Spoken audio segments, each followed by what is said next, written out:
नमस्कार दोस्तों, मैं हूं आदर्श द्विवेदी। आपका बहुत बहुत स्वागत करता हूं अपने YouTube channel study with Adarsh पर। मैं आपको पढ़ा रहा हूं आर्ट कला विषय TGT, PGT, NVS, KVS, LT. अगर आप इन किसी की भी कंपटीशन की तैयारी आर्ट विषय से कर रहे हैं तो निश्चित ही मेरी क्लास आपके लिए फ़ायदेमंद होगी।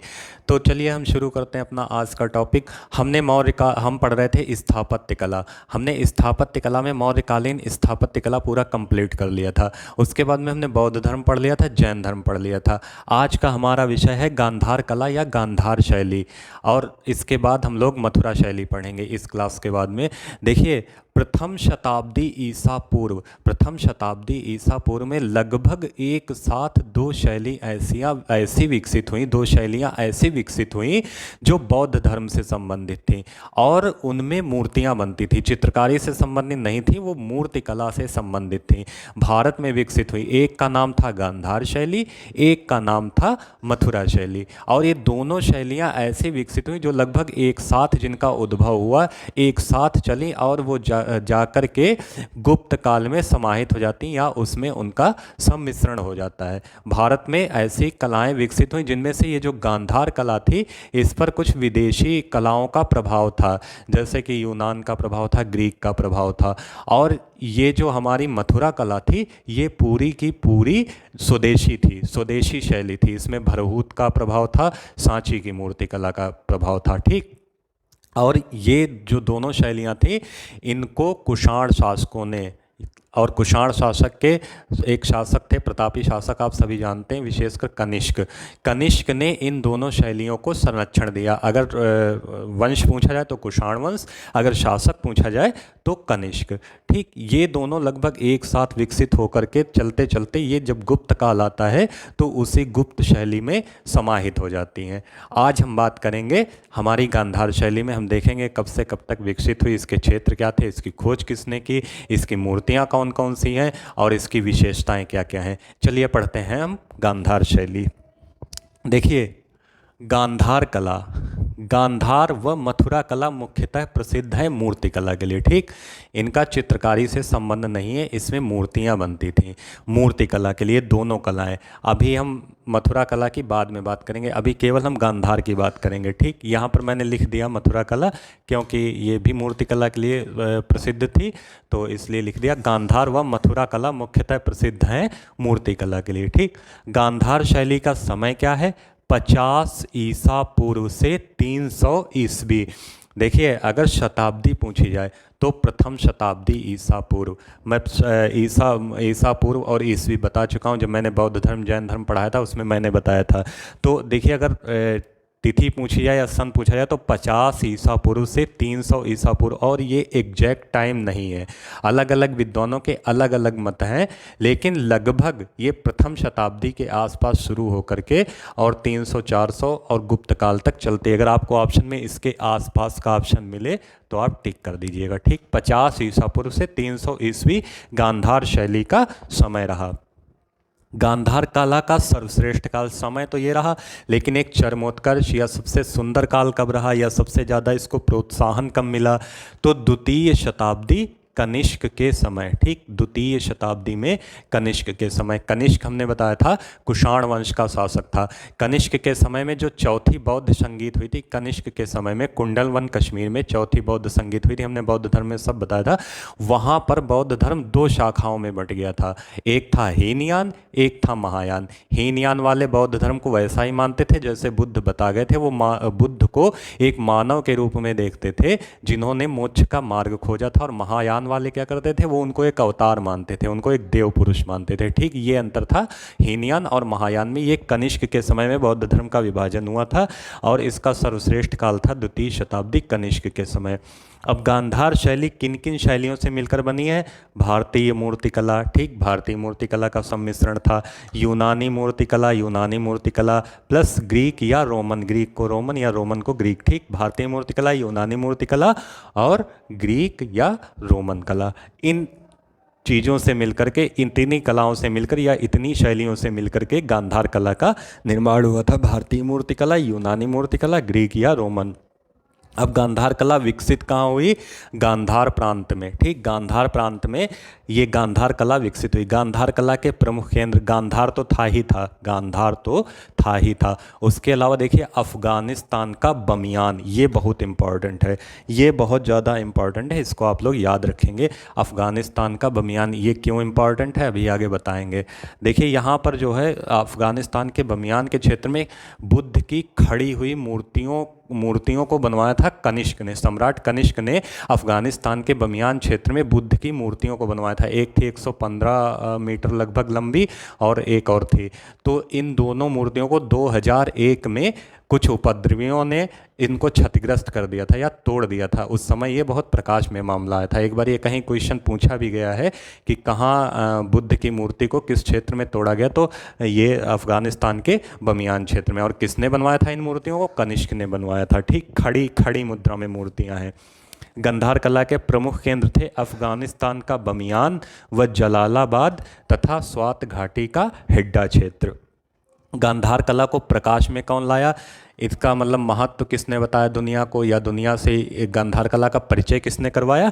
1870 में डॉक्टर लिटनर ने, ठीक, 1870 में डॉक्टर लिटनर ने गांधार कला को ये प्रकाश में लाए। गांधार शैली को संरक्षण किसने दिया? गांधार शैली को संरक्षण दिया कुषाण शासकों ने। आपको पता ही कनिष्क थे, कुषाण के समय के थे।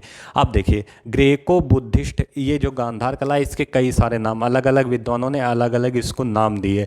किसने क्या नाम दिया ये देखेंगे, और अन्य क्या क्या नाम है, इसको किन किन नामों से पुकारा जाता है ये देखेंगे। देखिए ग्रेको बुद्धिस्ट नाम दिया किसने दिया? डॉक्टर लिटनर ने। डॉक्टर लिटनर ही प्रकाश में लाए और इन्होंने जो है इसको ग्रेको बुद्धिस्ट नाम दे दिया। क्या नाम दे दिया डॉक्टर लिटनर ने? ग्रेको बुद्धिस्ट, ठीक, ग्रेको बुद्धिस्ट नाम दे दिया डॉक्टर लिटनर ने। ग्रेको बैक्ट्यून नाम किसने दिया? ग्रेको बैक्ट्यून पर्सी ब्राउन ने। देखिए इसमें ग्रीक शैली का भी सम्मिश्रण था, इसलिए इसको ग्रेको बैक्ट्यून या ग्रेको बुद्धिस्ट नाम किसने दिया?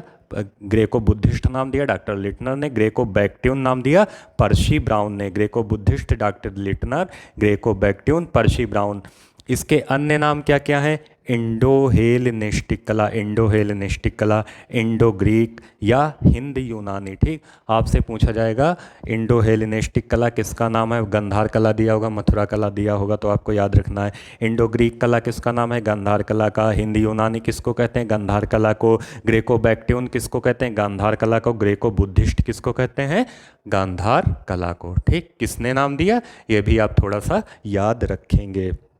अब देखिए गांधार कला की मूर्तियाँ महायान शाखा से संबंधित है। कनिष्क जो है ये महायान संप्रदाय के या महायान शाखा के अनुयायी थे और इन्होंने ही कुषाण शासकों में कनिष्क ने ही इसको बहुत ज़्यादा प्रोत्साहन दिया था।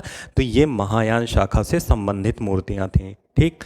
गांधार शैली की मूर्तियाँ बौद्ध धर्म तक ही सीमित रहीं। अच्छा, जो मथुरा शैली थी वो बौद्ध धर्म के अलावा भी, जैसे उसमें यक्ष याक्षिणियों की मूर्ति बनी, प्रसाधनरत नारी की मूर्ति बनी, तो कनिष्क की भी मूर्ति बनी, तो वो बौद्ध धर्म के अलावा भी उसमें मूर्तियाँ बनती थी। ये जब हम मथुरा शैली पढ़ेंगे तब हम सब आपको पढ़ाएंगे, ठीक।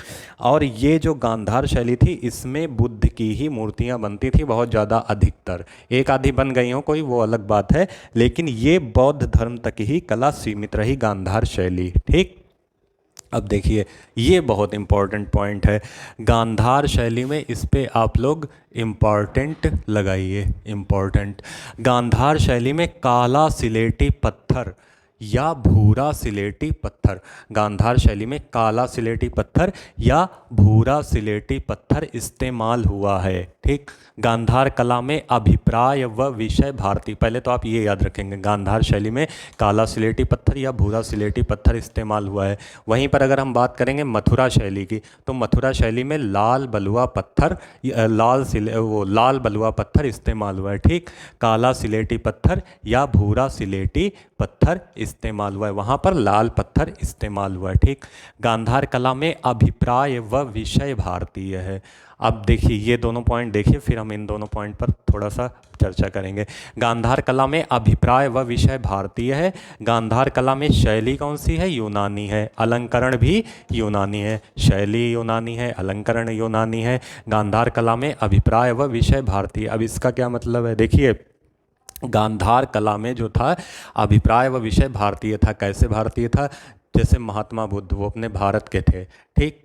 कपिलवस्तु के लुम्बिनी नामक क्षेत्र में उनका जन्म हुआ था, भारत के थे, और यहीं उन्होंने ज्ञान प्राप्त किया, यहीं उनका निर्वाण भी हुआ, यहीं उन्होंने अपने उपदेश दिए, सारा का सारा काम यहीं हुआ। तो वो एक महात्मा बुद्ध जो थे वो भारतीय हो गए। उनकी मुद्राएं, धर्म चक्र प्रवर्तन मुद्रा, अभय मुद्रा, ज्ञान मुद्रा, ध्यान मुद्रा, ये सारी मूर्तियाँ जो है बनी हैं गांधार शैली में। तो धर्मचक्र प्रवर्तन मुद्रा में बने हैं, या ज्ञान मुद्रा में, या ध्यान मुद्रा में, ये सारे विषय, ये मुद्राएं, ये सब हैं तो भारतीय ही, और महात्मा बुद्ध भी भारतीय हैं। तो विषय तो भारतीय रहा, लेकिन जो शैली थी वो यूनानी हो गई। शैली कैसे यूनानी हो गई?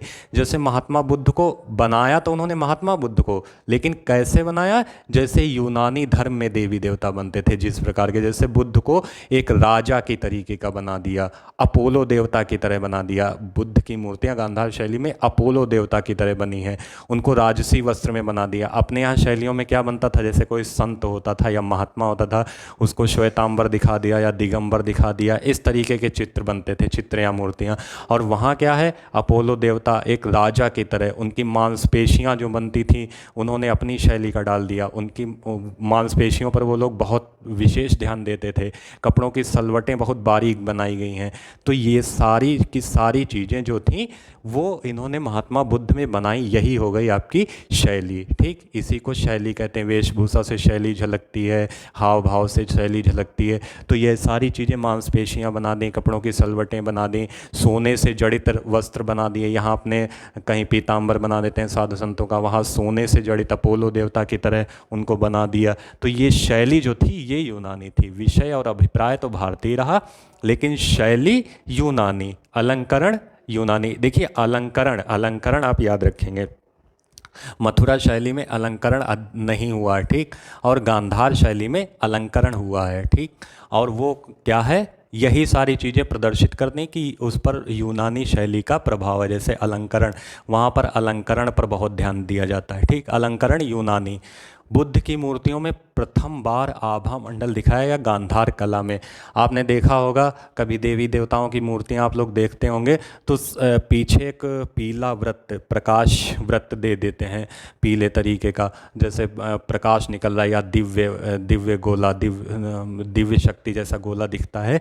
तो वो जो था आभा मंडल, उसको आभा मंडल कह लीजिए या प्रकाश व्रत कह लीजिए, वो सबसे पहले बुद्ध की मूर्तियों में, सबसे पहले बुद्ध की मूर्तियों में, ठीक, बुद्ध की मूर्तियों में सबसे पहले गांधार कला में दिखाया गया, ठीक। बुद्ध की मूर्तियों में, इसके पहले बुद्ध की मूर्तियों में पीछे प्रकाश मंडल नहीं बनता था, ठीक। और इन्होंने जो है गांधार कला में सबसे पहले बुद्ध की मूर्तियों में आभा मंडल दिखाया गांधार कला में।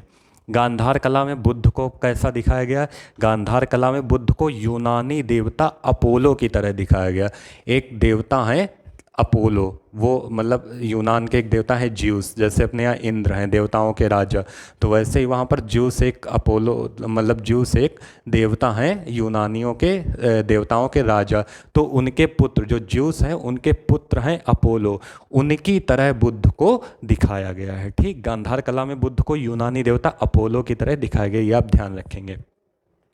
गांधार कला में बुद्ध को दिखाया गया राजा की तरह, राजा की तरह भी, इनकी तरह तो दिखाया गया, अपोलो की तरह तो दिखाया गया, वो तो एक बात हो गई।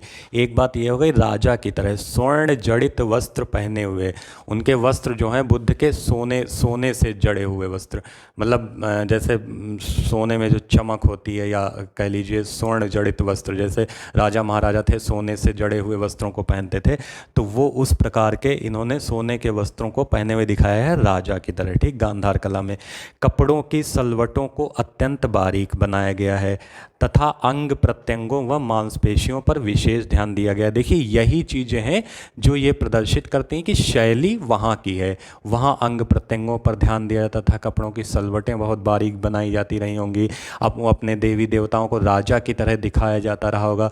तो ये सारी चीज़ें यूनानी शैली को प्रदर्शित करती हैं, ठीक। ये जो है कपड़ों की सलवटों का अत्यंत बारीक अंग प्रत्यंगों मांसपेशियों पर विशेष ध्यान दिया गया। गांधार शैली में बुद्ध को मूछ व केश युक्त दिखाया गया तथा सिर पर यूनानी ढंग के घुंघराले बाल हैं, ठीक। बुद्ध को जो है यूनानी ढंग घुंघराले बाल हैं, ठीक। हाँ, गांधार शैली में बुद्ध को मूंछ व केश युक्त दिखाया गया तथा सिर पर यूनानी ढंग के घुंघराले बाल हैं। आपने बुद्ध की मूर्तियों में देखा होगा, कभी कभी किसी किसी मूर्ति में जैसे छल्लहे छल्लहे से बाल बने होते हैं या घुंघराले घुंघराले टाइप से गोल गोल घूमे हुए से बाल बने होते हैं, तो वो जो है वो गांधार शैली में बनाया गया है। और ये यूनानी शैली की विशेषता है कि ये भी तो यूनानी ढंग के घुंघराले बाल बनाए गए हैं। अच्छा, गांधार शैली की मूर्तियाँ यथार्थवादी, ये दोनों पॉइंट आप इम्पॉर्टेंट लगाइए, ठीक, इम्पॉर्टेंट लगाइए। देखिए इम्पॉर्टेंट तो सारे के सारे पॉइंट हैं, ठीक, इसमें कुछ ऐसा नहीं है जो इम्पॉर्टेंट ना हो, और ये आपके एग्ज़ाम में कभी भी चीज़ें पूछी जा सकती हैं, ठीक, इसलिए आप हर चीज़ को याद रखेंगे। गांधार शैली की मूर्तियां हैं यथार्थवादी, गांधार शैली की मूर्तियां मतलब वास्तविकता को लिए हुए हैं, ठीक, और वहीं पर मथुरा शैली की अगर हम बात करेंगे वहाँ पर आदर्शवादी मूर्तियाँ हैं, ठीक। यहाँ गांधार शैली की मूर्तियाँ यथार्थवादी हैं और मथुरा शैली की मूर्तियों की अगर हम बात करेंगे तो वो आदर्शवादी हैं। अब गांधार शैली में प्रयोग हुआ है सुंदर प्रतीकों व अलंकरण का, अलंकरण को आप लोग याद रखेंगे, ठीक, सुंदर प्रतीकों और अलंकरण का प्रयोग हुआ है किसमें, गांधार शैली में। अब हम इसको एक बार फिर से पूरा देख लेते हैं। अगर आप लोग नोट्स बना रहे हैं तो बहुत अच्छी बात है, अगर नहीं बना रहे हैं तो इसका आप लोग स्क्रीनशॉट लीजिए और अपने नोट्स में लिखिए, नोट्स बनाइए, ठीक। गांधार व मथुरा कला मुख्यतः प्रसिद्ध है मूर्तिकला के लिए। गांधार शैली का समय क्या है, 50 ईसा पूर्व से 300 ईस्वी। गांधार कला का सर्वश्रेष्ठ काल क्या है, द्वितीय शताब्दी कनिष्क के समय। गांधार शैली बनी भारतीय मूर्तिकला प्लस यूनानी मूर्तिकला प्लस ग्रीक या रोमन। गांधार कला विकसित हुई गांधार प्रांत में। गांधार कला के प्रमुख केंद्र अफगानिस्तान का बमियान व जलालाबाद तथा स्वात घाटी का हिड्डा। अफगानिस्तान के बमियान प्रांत में बुद्ध की 2 मूर्तियाँ थीं जो 2001 में कुछ उपद्रवियों के द्वारा क्षतिग्रस्त कर दी गई। गांधार कला को प्रकाश में कौन लाया, 1870 में डॉक्टर लिटनर। गांधार शैली को संरक्षण किसने दिया, कुषाण शासकों ने। कुषाणों में भी किसने, कनिष्क ने। ग्रेको बुद्धिस्ट नाम दिया डॉक्टर लिटनर। ग्रेको बुद्धिस्ट किसका नाम है, गांधार कला का। ग्रेको बुद्धिस्ट नाम ग्रेको बैक्ट्यून नाम दिया पर्सी ब्राउन ने। ग्रेको बैक्ट्यून किसका नाम है, गांधार कला का। अन्य नाम क्या है गांधार कला के, इंडो हेलेनिस्टिक, इंडो ग्रीक, हिंद यूनानी। इंडो हेलेनिस्टिक, इंडो ग्रीक, हिंद यूनानी, ये सब गांधार कला के नाम है आपके। गांधार कला की मूर्तियां संबंधित हैं महायान शाखा से, बौद्ध धर्म से। बौद्ध धर्म, महायान शाखा जो है वो बौद्ध धर्म की शाखा एक हीनयान है, ठीक। गांधार कला की मूर्तियां संबंधित हैं महायान शाखा से संबंधित हैं। गांधार शैली की मूर्तियां बौद्ध धर्म तक ही सीमित रहीं, इसमें बौद्ध धर्म की मूर्तियां सबसे ज़्यादा बनी। गांधार शैली में काला सिलेटी पत्थर या भूरा सिलेटी पत्थर इस्तेमाल हुआ है। गांधार कला में अभिप्राय व विषय भारतीय है और शैली यूनानी है, अलंकरण भी यूनानी है। बुद्ध की मूर्तियों में प्रथम बार आभा मंडल दिखाया गया है गांधार कला में। गांधार कला में बुद्ध को दिखाया गया है यूनानी देवता अपोलो की तरह। गांधार कला में बुद्ध को एक राजा की तरह दिखाया गया, स्वर्ण वस्त्र पहने, सोने के वस्त्र पहने हुए हैं, ठीक। कपड़ों की सलवटों को अत्यंत बारीक बनाया गया तथा अंग प्रत्यंगों व मांसपेशियों पर विशेष ध्यान दिया गया। यही सारी यूनानी शैली की विशेषताएं हैं। गांधार शैली में बुद्ध को मूंछ व केश युक्त दिखाया गया तथा सिर पर यूनानी ढंग के घुंघराले या छल्लहे बाल हैं। गांधार शैली की मूर्तियाँ यथार्थवादी, वहीं अगर हम मथुरा शैली की बात करेंगे तो वो जो है आदर्शवादी हैं। गांधार शैली में प्रयोग हुआ है सुंदर प्रतीकों व अलंकरण का, ठीक। अब हम देख लेते हैं कुछ और पॉइंट, आप लोग इसका स्क्रीनशॉट ले लीजिए और उसको पढ़िए। अब हम देख लेते हैं इनके कुछ और पॉइंट, किसके, गांधार शैली के, ठीक। गांधार शैली में जो बुद्ध की मूर्तियां बनी हैं उनकी कुछ मुद्राएं हैं। किस मुद्रा में, जैसे मथुरा शैली में अधिकतर अभय मुद्रा में बनी है, मथुरा शैली में अधिकतर अभय मुद्रा में बनी है, और गांधार शैली में अभय मुद्रा है, धर्मचक्र प्रवर्तन मुद्रा है, ज्ञान मुद्रा है, ध्यान मुद्रा है, ये सारी जो हैं बनी हुई हैं मुद्राएं, ठीक। उसके बाद हम इनकी कुछ गांधार शैली के कुछ प्रमुख मूर्तियां देखेंगे। यो मैत्रेय बुद्ध है, बुद्ध जन्म की मूर्ति है और वहाँ बमियान क्षेत्र में है अफ़गानिस्तान के आपके, ये सारी चीज़ें देखेंगे। लेकिन पहले हम देखते हैं इनकी मुद्राएं, किसकी, गांधार शैली में बनी बुद्ध की मूर्तियों की मुद्राएं, ठीक। अब देखते हैं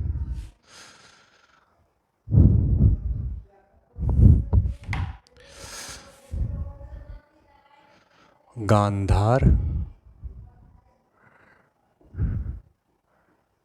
शैली में बनी बुद्ध की मूर्तियों की मुद्राएं। ठीक, अब मुद्राएं कौन कौन सी हैं? देखिए, अभय मुद्रा, अभय मुद्रा, अभय मुद्रा। ठीक, ज्ञान मुद्रा, ज्ञान मुद्रा, ध्यान मुद्रा, ध्यान मुद्रा। ठीक, और धर्म चक्र प्रवर्तन मुद्रा, धर्म चक्र प्रवर्तन मुद्रा, धर्म चक्र प्रवर्तन मुद्रा। ठीक, ये हो गई इनकी मुद्रा। और देखिए, ये जो मुद्राएं हैं ये तो बनी हुई हैं, लेकिन ये मुद्राएं खड़े हुए बुद्ध में दिखाई गई। बुद्ध की जो मूर्ति बनी है, देखिए कहीं अजंता में कहीं शयनरत बुद्ध मिलते हैं, मतलब लेटे हुए बुद्ध, कहीं बैठे हुए मिलते हैं, कहीं पद्मासीन बुद्ध मिलते हैं। लेकिन गांधार शैली में क्या है? गांधार शैली में बुद्ध की अधिकतर मूर्तियां खड़े हुए बुद्ध ही बने, मतलब पूरे खड़े हुए, जैसे कोई इंसान खड़ा होता है। ठीक, इन मुद्राओं के साथ में खड़े हुए बुद्ध। अधिकतर मूर्तियां जो बमियान क्षेत्र में तोड़ दी गई थी वो भी खड़ी हुई ही थी बुद्ध की। अधिकतर मूर्तियां खड़ी मुद्रा में बनी हैं। ठीक, खड़ी मुद्रा में बनी है। ठीक, अब हम इनकी कुछ प्रमुख मूर्तियां देख लेते हैं। प्रमुख, अरे यार सारे मार्कर बंद हो गए। प्रमुख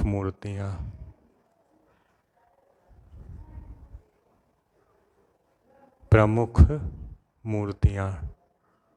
ठीक, सबसे पहले तो आप याद रखेंगे अफगानिस्तान के बमियान क्षेत्र में,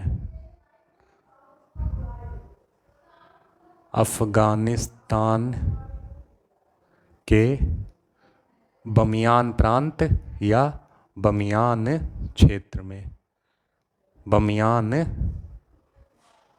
क्षेत्र में। ठीक, ये, और इसको बनवाया किसने था? कनिष्क ने।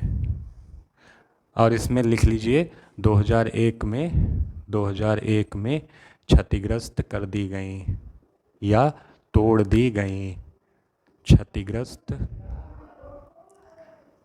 कर दी गई। ठीक, एक बहुत इनकी प्रसिद्ध मूर्ति है यो मैत्रेय बुद्ध, ये भी आपकी गांधार शैली की है, यो मैत्रेय बुद्ध। और ये सुरक्षित कहाँ है? यो मैत्रेय बुद्ध जो है ये कहाँ सुरक्षित है? आपकी मथुरा संग्रहालय। ठीक, यो मैत्रेय बुद्ध मथुरा संग्रहालय में मूर्ति सुरक्षित है गांधार शैली की। अगली एक मूर्ति है आपकी बुद्ध जन्म की मूर्ति, बुद्ध जन्म की मूर्ति। ये आपकी कहाँ सुरक्षित है? ये आपकी सुरक्षित है पटना संग्रहालय में सुरक्षित है बुद्ध जन्म की मूर्ति। ठीक, अब हम थोड़ा सा इन पॉइंटों पर एक बार फिर से देख लेते हैं।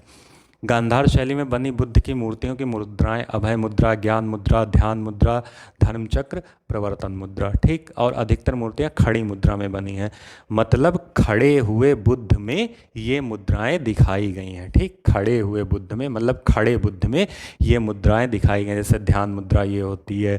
ठीक, ज्ञान मुद्रा, धर्म चक्र, प्रवर्तन मुद्रा, तो ये जो है अभय मुद्रा। ठीक, तो ये सारी मुद्राएं दिखाई गई हैं। और इनकी प्रमुख मूर्तियां देखिए, अफ़गानिस्तान के बमियान क्षेत्र में कनिष्क ने मूर्तियां बनवाई थी। ठीक, अफ़गानिस्तान के इनकी प्रमुख मूर्तियां अफ़गानिस्तान के बमियान क्षेत्र में बनी हुई थी, जिनको कनिष्क ने बनवाया था, और ये 2001 में क्षतिग्रस्त कर दी गई थी। ठीक, एक इनकी मूर्ति बहुत प्रसिद्ध है यो मैत्रेय बुद्ध, ये कहाँ सुरक्षित है? मथुरा संग्रहालय में, और ये बुद्ध जन्म की मूर्ति एक है, ये पटना संग्रहालय में आपकी सुरक्षित है। ये आपकी हो गई गांधार शैली, और ये गांधार शैली की प्रमुख मूर्तियाँ। ठीक है, तो आप लोग देखिए और बताइए कैसा लगा आपको गांधार शैली।